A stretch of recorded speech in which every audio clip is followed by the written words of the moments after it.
International Silver Company presents Silver Theater. Starring Thomas Mitchell and Edna Best in Census 1940. Directed by Conrad Nagel. Brought to you this week by International Sterling, world-famous solid silver.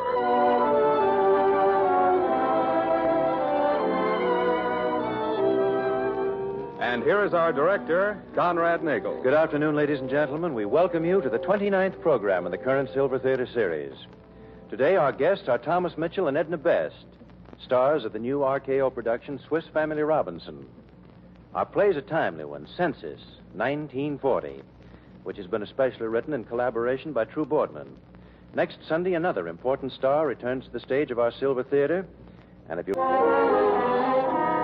The house lights dim and the silver curtain rises on the opening act of Census, 1940, starring Thomas Mitchell as John and Edna Best as Ellen.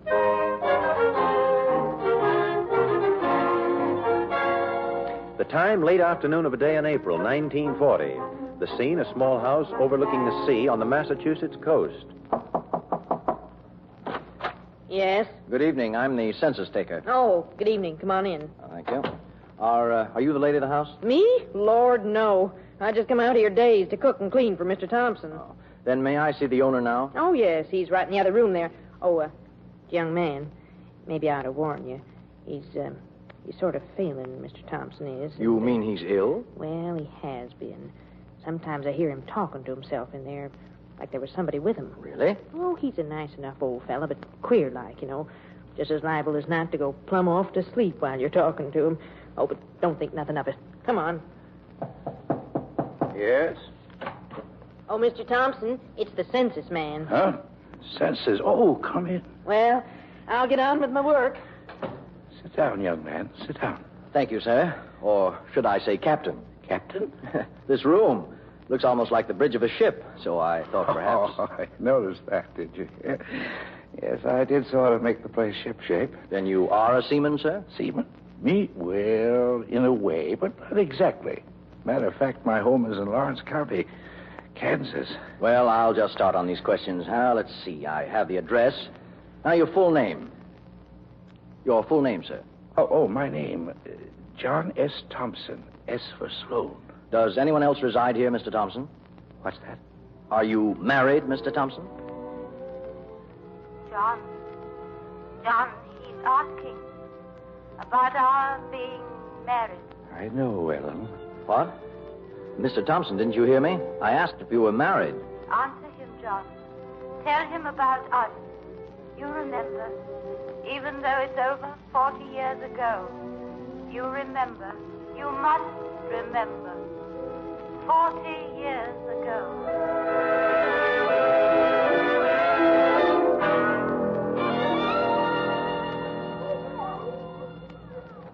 Ellen! Man, devotion, Johnny Townsend. What's all the to-do? Mr. Porter, Ellen. I've got to find her. Oh, Billy, do you know? Miss Ellen's still in the schoolhouse. She's correcting papers. Thanks. Ellen.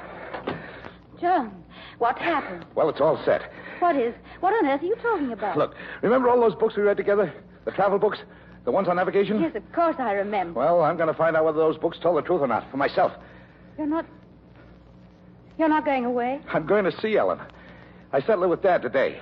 How long will you be? How long? I'll be gone for good. Oh, I might come back to visit sometimes, but I'd be living as a sailor. Just think, Ellen, a Thompson is going back to the sea. Going back? Don't you remember? I told you my grandfather was a sea captain. Captain Richard Thompson of the good ship Eagle. Well, I'll be a captain myself someday. Of course you will. A fine one. Ellen, did you ever imagine what the ocean must be really like? Oh, we've read about it and talked about it. But how could we really know, living hemmed in by land as we always have? We couldn't possibly know. Oh, it hasn't been quite so bad for you. Being brought up in Canada, you at least had the big lakes. Still, that's not the same as the ocean itself. And now I'm going to see it, Ellen. I'm going to hear the song of the waves, like those in the poems we read together. I'm glad. It's important to do the thing you've always wanted. Your life's just wasted otherwise. Yes. I'm glad for you. I knew you would be. Ellen, you're crying. No, I'm not. Well, if I am, it's just because I'm happy for you. Well, why should you cry if you're happy? I don't know. Maybe it's not just that. Maybe it's because I'm jealous. You love the sea, and you can do something about it. A man is free, but a girl... Then you feel the same way? Haven't I read all those books, too? Don't you suppose a girl can wish for the songs of the waves? Ellen. But the difference is, I can't do anything about it. But you can. Or you could. How? Would you be scared to be a sailor's wife? John. I love you, Ellen. If I never said so, it's because I didn't think I had a chance. You've been to college and all. And me, well, I'm just like a million other fellas. But if you take a chance on me, I'd try to be worthy of you. Honest, I would. Oh, darling, why have you waited so long to tell me? Marry me, Ellen, and come with me. We'd get a little house in some port town, Salem, Massachusetts, maybe. And I'd be at home for a few months every year anyway. And later, when I got to be a captain, you could live on the ship with me. Will you do it, Ellen? Of course I will. Only... Only what?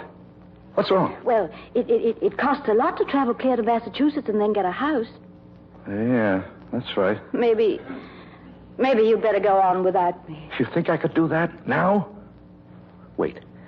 Ellen, I know what we'll do. Dad said if I'd stay even a year, he'd give me the river farm. Well, we can be married now. Then after we sell our first crop, we can get rid of the farm and move east. Oh, if only we could. Oh, but your heart is set on going now. I thought it was, but I guess I just didn't know my own heart. Maybe that's because it's more yours than mine. Oh, John, are you sure? You sure you don't mind waiting? When I'll have you, I could wait forever. Well, anyway, almost forever. Oh, darling.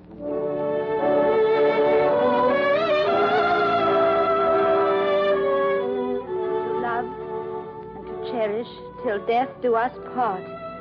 And thereto I give thee my troth. Ellen, with this ring I thee wed, and with all my worldly goods I thee endow.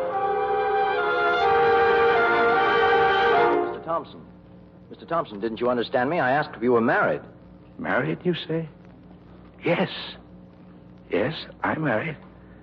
Married Ellen Hilton back in Kansas in 97. Is Mrs. Thompson living? No, she died. Very sudden. Oh. Are there any other members of the family? Do you have any children? Children? Yes, any children. Children? Yes, John. He wants to know about Richard, our child, our Richard. You remember that, too? So tell him about Richard. Remember?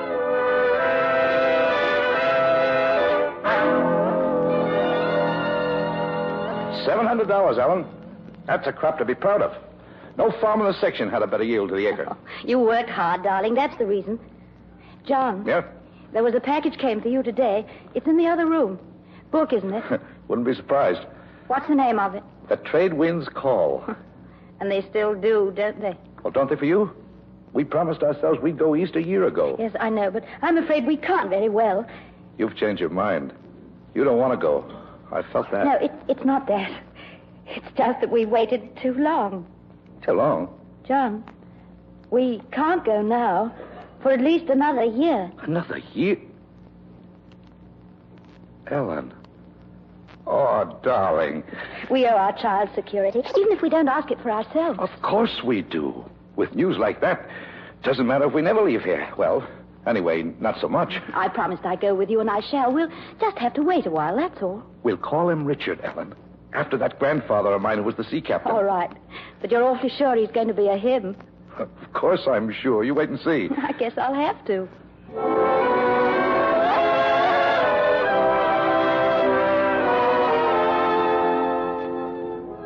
You may go in now, John. How's Ellen? Well, she's had a pretty bad time. I'm afraid there won't be any more children. I see. Thanks, Doctor.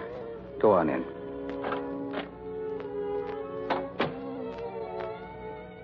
Hello. Hello. Want to see him? He looks kind of scrawny, doesn't he? But he'll improve. They almost always do. Oh, Ellen. Darling, he's here.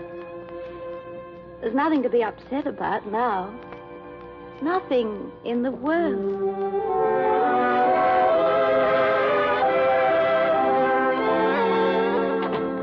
Yes, Ellen? Jim says you wanted me. What's wrong? Stand where you are. Huh? Right there. Now, Richard, go to Father. To Daddy. Go on. He's walking. My son's walking. Of course he is. Hey, he fell down. Suppose he hurt himself? Oh, silly. That's just part of being a baby.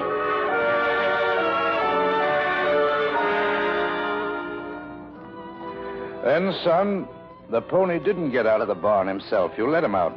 Yes, sir. You lied to Daddy, Richard. Yes, ma'am. I guess you gotta lick me, huh, Daddy? I guess so, son. Better get on up to your room. All right, sir. His first lie and his first licking. You have to do it, John. Afraid so. Got to start him right. But I sure wish it was me instead.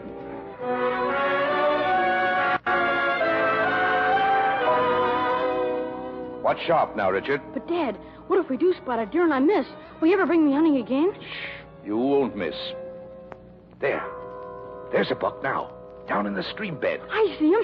I see him. Now, don't get excited. Take your time. Aim right behind the shoulder. Now. I got him. Dad, with the very first shot. I got him. There. Yes, son. I reckon you're a full-fledged hunter now.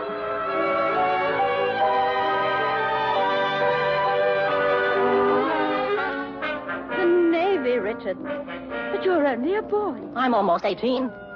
Dad, you understand. We're in this war now. Somebody from this family ought to be doing his bit. And as long as they turned you down, I thought... John, you didn't tell me. Oh, I'm sorry, Dad. It's all right. I did try to join the Navy, Ellen. I knew somehow you'd understand. But it seems they only want younger men. But you will let me go. Please. I'll be all right. And you said yourself, a Thompson really belongs on the sea.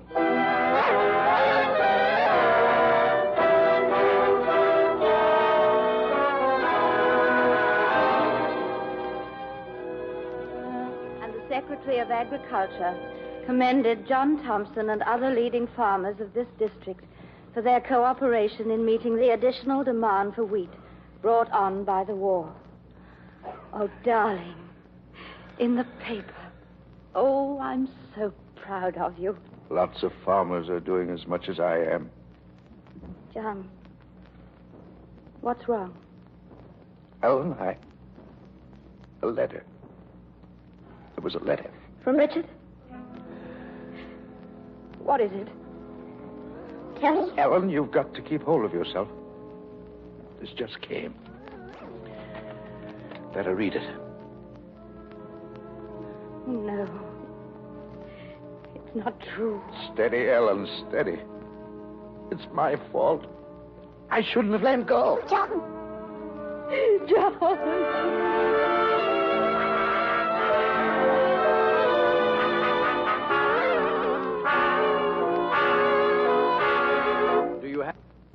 Have any children, Mr. Thompson?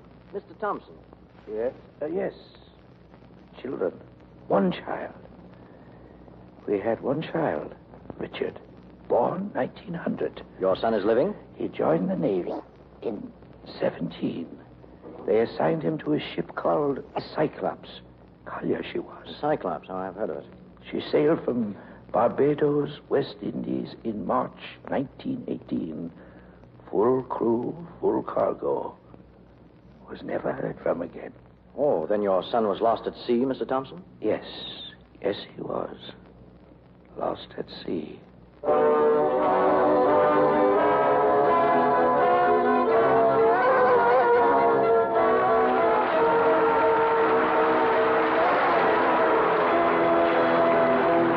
This is Conrad Nagel again, ladies and gentlemen. There's just a moment before our second act curtain goes up.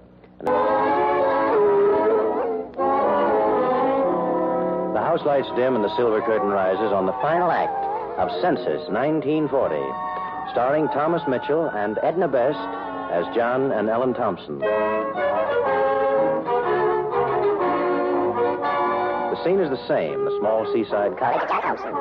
His record book on his knees, the youthful census taker addresses the old man seated before him.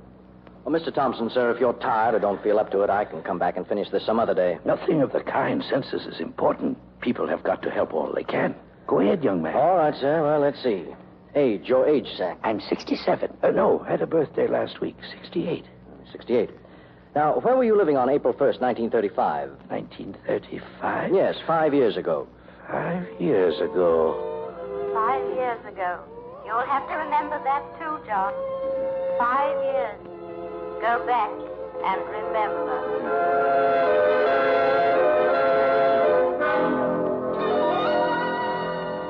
Yes, Mr. Thompson, I can show you the itinerary right here. I brought a map from the office. You and Mrs. Thompson sailed from New York on May 12th for Panama. Then Los Angeles, Honolulu, Tokyo, Shanghai. I thought you wanted me to show you the route. I'll bet you know it by heart. Reckon I do. We've been planning this for years. But something always kept coming up. Mrs. Thompson's birthday is next week, and I want this to be a surprise for her. I understand, sir. So you've never made a trip on the ocean before? I have in a way, but only in those books there. Guess I've traveled the 7 seas 700 times in my own mind. You see that ship's motto on the mantel? Made it myself from pictures. You know, my grandfather... remember, mum's the word. Yes, of course. Yes. Oh, John, there's a... Oh, I didn't know you were busy. It's all right. This is Mr. Marcus, Mrs. Thompson. How do you do? Mrs. Thompson? John, if you can come for a minute, there's a delegation out here to see you. A delegation? Yes, Henry Leonard and 3 others. Oh, well, will you excuse me, Mr. Marcus? Certainly, sir. Come, Ellen. Hello, John. Hello, John. Hello, Tom. Hubble, Hank, how are you? What is all this? You tell him, man. And if this district has any leading citizen, I guess you're it.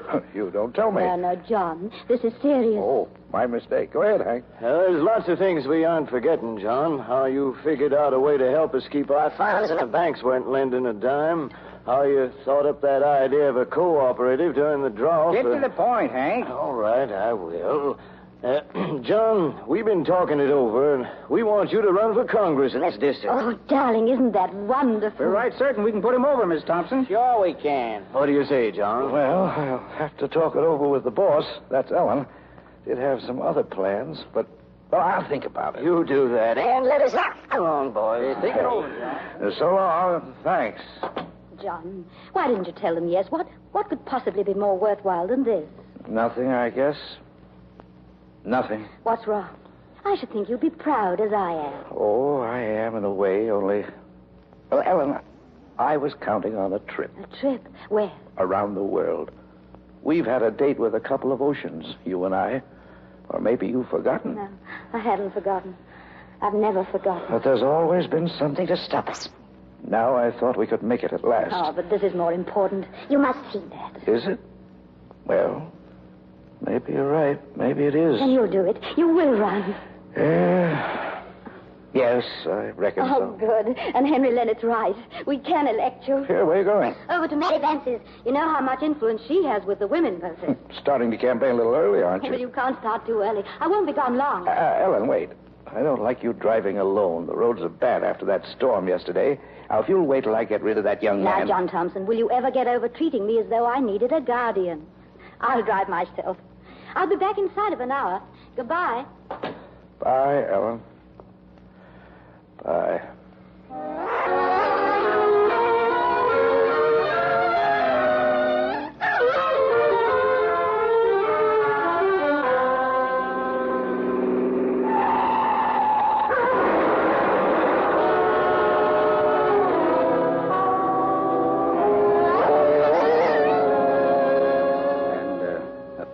There was ice on the road, which caused the car to skid and turn over. Your wife was pinned underneath. Doctor, is there any chance? Oh, don't lie to me. It's not... There are always what men call miracles, Thompson. I understand. You may go in to her now.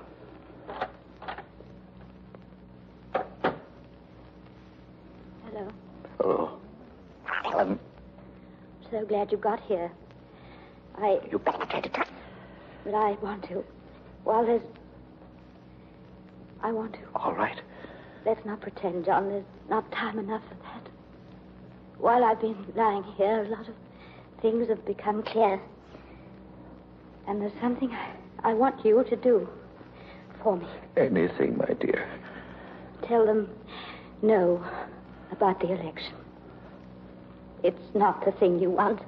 I see now that long ago, without meaning to, I took you away from another love. Ellen. I took you away from the sea. And now, I want to give you back to her. Promise me that you won't let old memories keep you here. We had a dream once to follow the sun into the sunset. And, John, I want you to fulfill that dream now for both of us. Oh, my dear. You will, won't you? You'll go to the sea. Yes, Ellen.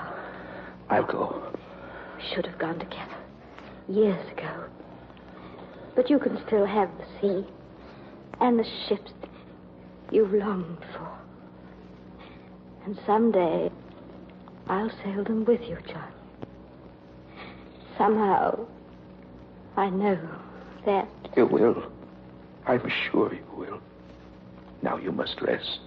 You must rest, my dear.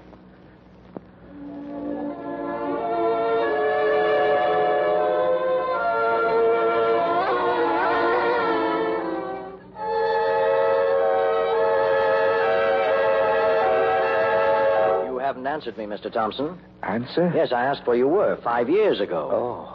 Oh, I was on my farm in Kansas, Lawrence County. Left there the next year. Came here. Tried to get jobs on ships. Too old. Pleasure trips wouldn't have been the same alone. Bought this place near the sea. Been here ever since. Thank you. Now, there's just a few more questions. About employment. Were you employed in any capacity during the last year, sir? Mr. Thompson? Mr. Thompson, sir. Oh, well. Oh, ma'am. Yes? You were right when you said he might drop off to sleep. That's just what he's done. Oh, well, wake him up if you like. He won't mind. Oh, no, he seems pretty tired. I'll come back for the rest some other day. You sound kind of tuckered out yourself.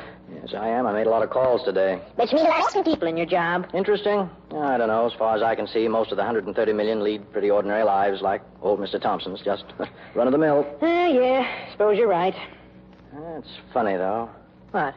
Well, the old fellow sitting in there in his chair, sound asleep. Probably be right there half the night, all by himself.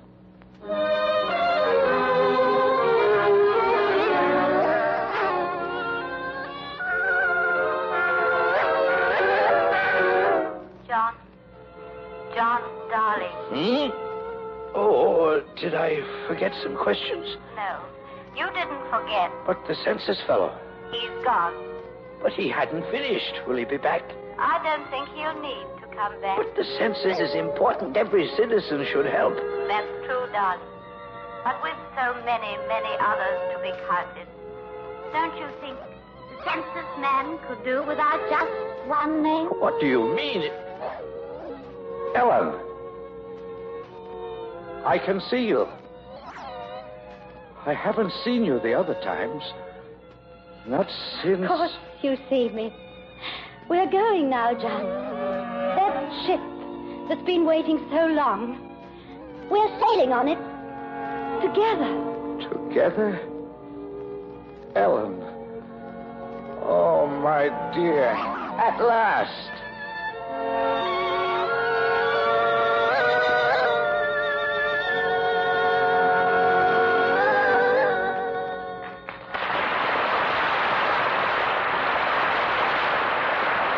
Edna Best and Thomas Mitchell return in just a moment. While we're waiting for them, here's a brief word about next Sunday's show. It's one of this season's big events, the return engagement of one of America's most popular actresses, Carole Lombard. In Days of Grace, a really beautiful love story, Miss Lombard portrays the role of a girl who faces the emotional crisis of her life on the eve of a great war. It's a performance we're certain you'll all enjoy. And now here are Thomas Mitchell and Edna Best. Thank you, Edna. Thank you, Tom. For two of the finest performances I've ever heard. You know, ever since I saw the preview of your new picture, Swiss Family Robinson, I wanted you here in Silver Theater, so today's a happy day for me. Well, that's even all around, Conrad. Well, I, for one, certainly wanted to be here. And for my part, Conrad, I spent so many pleasant half hours listening to your Silver Theater plays that I particularly enjoy taking part in one myself. Just as I enjoy owning that lovely international silver you talk about. It's one of my proudest possessions. Well, I'm sure almost every star in Hollywood agrees with you there. And Edna and Tom, I certainly hope you'll be back with us again real soon. You just say the word. We'll be here. Goodbye, Conrad, and that goes for me, too. Thank you both. Goodbye. good friends, this is Conrad Nagel bidding you all good evening and thank you. See you next Sunday with Carol Lombard.